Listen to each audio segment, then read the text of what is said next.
Free Palestine. Free Palestine! من ايش تبكي؟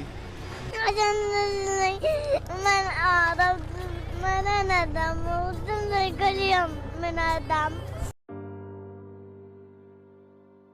کیا آپ کو پتہ ہے کہ آخر کیوں کہا جاتا ہے فری فلسطین؟ کیا ہے آخر اس کے پیچھے کی ایکچوئل سٹوری؟ یہ سارا ماجرا سمجھنے کے لیے ہمیں تھوڑا ماضی کی تاریخ کو سمجھنا پڑے گا۔ آج سے ہزاروں سال پہلے ایک وقت تھا کہ جب ایک خوبصورت سی زمین ہوا کرتی تھی جسے فلسطین کہا جاتا تھا۔ وہاں لوگ کھیتی باڑی کرتے تھے، وہاں بازار لگتے تھے، بچے کھیلتے تھے، مسجدوں میں اذانیں گونجتی تھی اور چرچوں میں گھنٹیاں بجتی تھی۔ یہ زمین سب کی تھی، مسلمانوں کی، عیسائیوں کی، اور تھوڑے سے یہودی بھی ان سب کے ساتھ رہتے تھے۔ لیکن اچانک ہی اس وقت یورپ کے کچھ یہودیوں کو خیال آیا کہ ہم صدیوں سے ظلم سہ رہے ہیں، ہمیں مارا جا رہا ہے، کیوں نہ ہم اپنی ایک الگ ریاست بنا لیں۔ پھر اس وقت انہوں نے ایک نعرہ بلند کیا زائونزم کے نام سے۔ یہودیوں نے کہا ہمیں وہ زمین واپس دو کہ جو زمین ہمیں خدا نے دی تھی۔ آہستہ آہستہ یورپ، روس اور دیگر ممالک سے ہزاروں یہودی فلسطین میں آ کر بسنے لگے۔ شروع میں فلسطینیوں کو بڑی حیرانی ہوئی کہ آخر یہ لوگ کون ہیں، آخر یہ لوگ فلسطین میں کیوں آ رہے ہیں۔ فلسطین میں آہستہ آہستہ زمینیں خریدی جا رہی تھی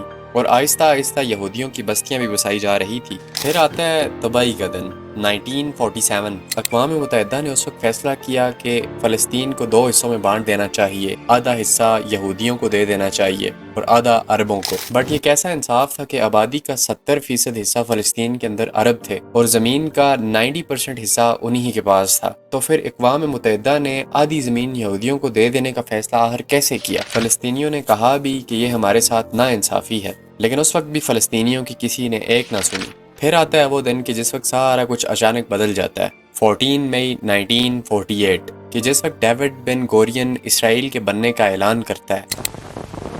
The state which after so much of struggle and effort and sacrifice and longing and prayer through the centuries has finally by the grace of God been reconstituted.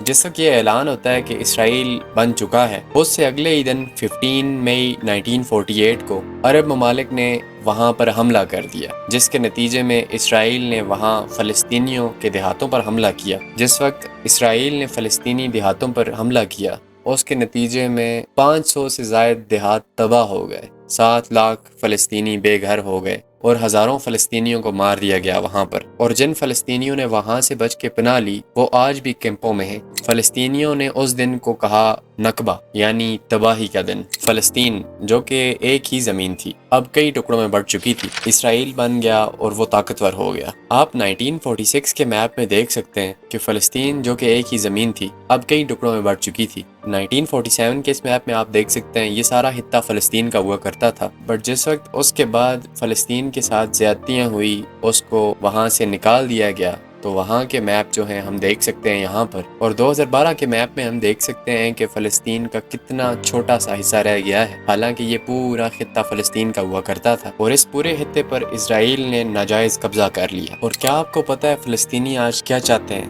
فلسطینی کہتے ہیں ہمیں ہماری زمین واپس دو، ہمیں اپنا ملک واپس دو، ہمیں ہمارے گھروں میں واپس رہنا ہے۔ بٹ اسرائیل کہتا ہے یہ ہماری زمین ہے، ہمیں تو خدا نے دی ہے۔ لیکن ہم نے اس کے پیچھے کی ایکچوئل سٹوری دیکھی کہ کیسے ظلم اور جبر کی بیس پر اسرائیل نے یہ خطہ فلسطین سے چھینا۔ آج بھی فلسطینی اپنے گھروں کی چابیاں لیے بیٹھے ہیں، اس امید پر کہ کبھی نہ کبھی وہ اپنے گھر ضرور واپس جائیں گے۔ یہ کہانی صرف ماضی کی نہیں تھی، یہ لڑائی آج بھی جاری ہے۔ نیکسٹ ایپیسوڈ میں ہم دیکھیں گے یہ دشمنی آخر کہاں سے پیدا ہوئی اور یہ جنگ آخر کب اور کیوں چھڑی۔ اگر آپ چاہتے ہیں کہ دنیا سچ کو دیکھے تو چینل کو سبسکرائب کریں۔ پھر ملتے ہیں ہم نیکسٹ چیپٹر میں، تب تک کے لیے اپنا خیال رکھیں۔